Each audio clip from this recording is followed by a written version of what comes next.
termasuk semua spesies tumbuhan, haiwan pula dan mikroorganisma serta ekosistem yang mereka bentuk. Ia merangkumi kepelbagaian genetik dalam sesuatu spesies, kepelbagaian antara spesies, dan kepelbagaian ekosistem yang didiami oleh kehidupan tersebut.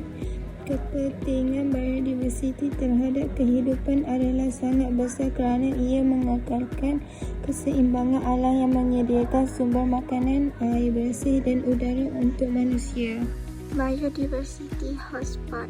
Titik panas biodiversiti adalah kawasan yang mempunyai tahap kekayaan spesies yang sangat tinggi. Namun, menghadapi ancaman kepupusan yang serius, kawasan ini merupakan rumah kepada banyak spesies endemik yang tidak dapat ditemui di tempat lain di dunia.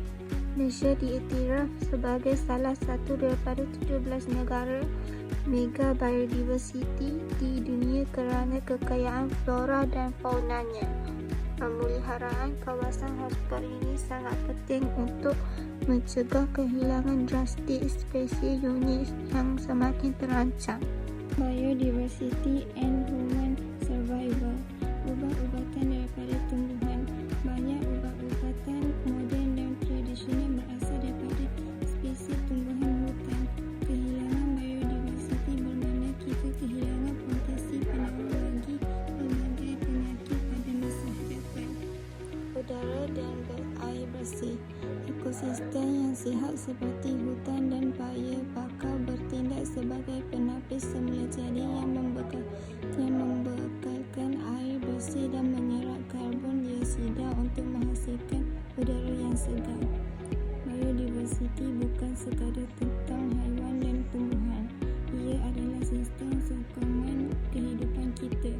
Tanpa biodiversiti yang stabil, rantaian makanan akan terjejas dan manusia akan menghadapi kesukaran untuk mendapatkan sumber asas seperti makanan, tempat tinggal dan ubat-ubatan. Pemeliharaan alam adalah kunci kepada masa depan yang mampan. Role in ecosystem. Ekosistem yang sihat memberikan perlindungan terhadap bencana alam seperti banjir dan hakisan tanah. Hutan yang tebal dan sistem akar tumbuhan bertindak sebagai benteng semula jadi. Sementara kepelbagaian spesies memastikan alam sekitar kita kekal berdaya tahan terhadap perubahan iklim. 1. Setiap spesies mempunyai peranan unik dalam mengekalkan keseimbangan.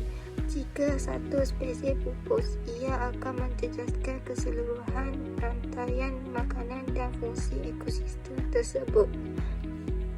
Nombor 2. Haiwan dan mikroorganisma membantu dalam kitaran natural tanah dan pendebungaan tumbuhan yang sangat penting untuk pengeluaran makanan dunia secara semula jadi. Choice to biodiversity. Penyahutanan aktiviti penebangan hutan secara meluas untuk pembangunan dapurkan yang memusnahkan habitat semula jadi haiwan, sekaligus memaksa banyak spesies berpindah atau menghadapi kepupusan. Penangkapan ikan berlebihan. Penangkapan ikan secara tidak terkawal di lautan menjejaskan rantai makanan marin dan mengekalkan populasi spesies ikan tertentu ke tahap yang berbahaya bagi ekosistem laut. Climate change impact. Peningkatan suhu. Pemanasan global menyebabkan suhu bumi meningkat yang mengakibatkan kemusnahan habitat kritikal seperti ais di kutub dan gangguan kepada kitaran hidup semula jadi banyak spesies. Pengaksidan lautan. Penyerapan karbon dioksida yang berlebihan oleh lautan menyebabkan air laut menjadi lebih asid.